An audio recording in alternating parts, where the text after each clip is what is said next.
મિત્રો સ્વાગત છે તમારું આપ સૌની સિયારી ચેનલ ગુજરાતી સાહિત્ય વિદ નિકુંજ યુટ્યુબ ચેનલમાં હું નિકુંજ પરમાર આપ સૌનું તહે દિલથી આજના વિડીયોમાં સ્વાગત કરું છું। જો તમે ગુજરાત રાજ્યના એટલે કે મુખ્યમંત્રી ભૂપેન્દ્ર સરકારના જો પેન્શનધારક છો, નિવૃત્તિ કર્મચારી છો તો તમારા માટે આજનો આ વિડીયો ઉપયોગી બનશે। મિત્રો તમે જાણો છો હાલમાં ચોમાસું એટલે કે સંસદમાં ચોમાસું સત્ર ચાલુ છે તો ત્યાં ત્રીજા દિવસે મિત્રો એક મહત્વપૂર્ણ નિર્ણય લેવામાં આવેલો છે। તો આજના વિડીયોમાં આપણે ચર્ચા કરીશું રાજ્ય સરકારના મહત્વપૂર્ણ નિર્ણય લેવામાં આવ્યો છે। તમે જાણો છો ગુજરાત રાજ્યના પેન્શનથી 15 વર્ષ જૂની જે માગણીઓ હતી ત્યાં આખરે સ્વીકાર કરવામાં આવે છે। તો કઈ માગણીઓ સ્વીકાર કરવામાં આવે છે, શું છે સંપૂર્ણ ચર્ચા આજના વિડીયોમાં આપણે કરવાના છીએ। તો ચેનલ પર નવા છો ચેનલ સબસ્ક્રાઈબ કરી દો, વિડીયોને લાઇક કરી લો। આપણી આ ચેનલ પર એટલે ગુજરાતી સાહિત્ય વિદ નિકુંજ ચેનલ પર સરકારી કર્મચારી, નિવૃત્ત કર્મચારી, પેન્શનધારક બાબતે હર એક અપડેટ મળતી રહેશે। તો ચાલો આજનો વિડીયો શરૂઆત કરીએ છીએ મિત્રો। તો 8મું પગાર પંચ તાજેતર સમાચારમાં 8મા પગાર પંચ કેટલી પ્રગતિ કરી રહી છે, કારણ કે રાષ્ટ્રીય પરિષદ સંયુક્ત સલાહકાર મશીનરી NCJCM જે કેન્દ્ર સરકારના કર્મચારીઓ માટે સર્વોચ્ચ મંચ છે તો તેને પગાર માળખામાં અનેક સુધારાઓની ભલામણ કરતો એક વ્યાપક મેમોરેન્ડમ રજૂ કર્યો છે। ભલામણમાં મોટો ફિટમેન્ટ ફેક્ટર, લઘુત્તમ મૂળ પગાર વધારો અને પગાર મેટ્રિક્સનો ફેરફાર અને વાર્ષિક પગાર વધારો સામેલ છે। મિત્રો જો સરકાર આ ભલામણ મંજૂર આપે તો લાખો કેન્દ્ર સરકારના કર્મચારી પેન્શનોની પગાર અને ભથ્થામાં નોંધપાત્ર ફેરફાર થશે। છતાં ભલામણો પેન્ડિંગ છે। 8મું પગાર પંચ દ્વારા તેનું કાર્ય પૂર્ણ થયા પછી મંજૂરી આપવામાં આવશે। મિત્રો 8મું પગાર પંચ તાજા સમાચાર NCJCMના 3.83 ફેક્ટર લઘુત્તમ પગાર 69,000ની માંગ કરી છે।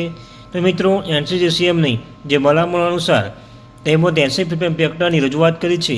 કર્મચારી પ્રતિનિધિઓએ જણાવ્યું છે કે આ પ્રસ્તાવિત પગાર સુધારો હેઠળ લઘુત્તમ મૂળ પગાર 18,000થી વધીને 69,000 કરી શકે છે।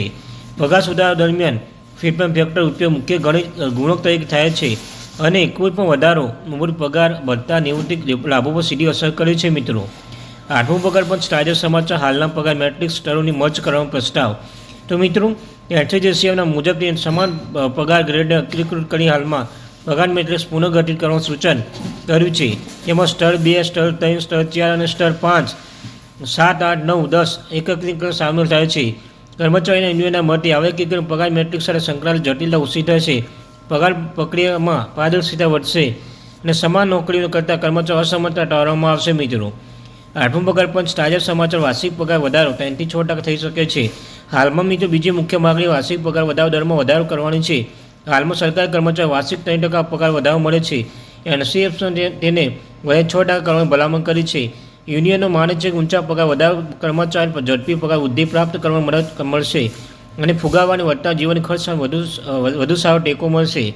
8મું પગાર પંચ તાજા સમાચારમાં કર્મચારી પ્રતિનિધિઓ દ્વારા અન્ય મુખ્ય માગણીઓ છે કે NCJCM મેમોરેન્ડમ કેન્દ્ર સરકારના કર્મચારી મહેનતાણું કાર્ડીય લાભો સંબંધી કેટલીક માગણીઓ પૂર્ણ સૂચિબદ્ધ કરવામાં આવી રહી છે। આ માગણી લઘુત્તમ વેતનમાં વધુ સારું માળખું, વધુ સારા પેન્શન લાભો, વિવિધ પ્રકારના ભથ્થાઓ, ફેરફારો, પ્રમોશન, કારકિર્દી લાભો માટે વધુ સારી તકો અને વર્તમાન પગાર મેટ્રિક્સ સિસ્ટમ સરળ બનાવવામાં સમાવેશ થાય છે। એવી અપેક્ષા રાખવામાં આવી છે કે માગણીઓ કર્મચારી નાણાકીય કારકિર્દી દ્રષ્ટિએ લાભ આપશે। 8મું પગાર પંચ તાજા સમાચારમાં કર્મચારી મોટો પગાર સુધારવાની માંગ કેમ કરી રહ્યા છે? કર્મચારી સંગઠન દાવો કરે છે વિવિધ પગારો ગ્રેડમાં નોંધપાત્ર તફાવત જોવા મળશે, કારણ કે પગારની વર્તમાન વ્યવસ્થા ખૂબ જ ઝડપી બની રહી છે। ફુગાવો, જીવન નિર્વાહ, વધતો ખર્ચ, આર્થિક ફેરફારો અને કેટલાક પરિબળ ઉલ્લેખ સુધારવાની જરૂરિયાતો વ્યાજબી ફેરફાર કરવામાં આવી રહ્યા છે। જ્યારે અંતમાં વાત કરી લઈએ આપણે કે 8મું પગાર પંચ તાજા સમાચાર સરકાર તરફી અંતિમ નિર્ણય રાહ જોવાની રહેશે। 69,000 બીજી પગાર 3.83 ફિટમેન્ટ ફેક્ટર વગેરે પ્રસ્તાવ કર્મચારી દ્વારા ઉઠવામાં આવેલી માગણીઓ છે અને અંતિમ સ્વરૂપ આપવામાં આવ્યું નથી। નવો પગાર ધોરણ 8માં પગાર પંચના ભલામણ આધીન રહેશે અને તે કેન્દ્ર સરકારના મંજૂરી કરવાની જરૂર પડશે। જો મંજૂર કરવામાં આવી તો પ્રસ્તાવિત સુધાર 8મું પગાર પંચ સરકાર પગાર માળખો સૌથી મોટો ફેરફાર એક બનશે। તો મિત્રો આથી મહત્વપૂર્ણ અપડેટ આવી માહિતી મેળવવા માટે આપણી આ ચેનલ ગુજરાતી સાહિત્ય વિદ નિકુંજ ચેનલ સબસ્ક્રાઈબ કરવાનું ભૂલશો નહીં। મળીશું એક નવા વિડીયો સાથે। Thank you very much.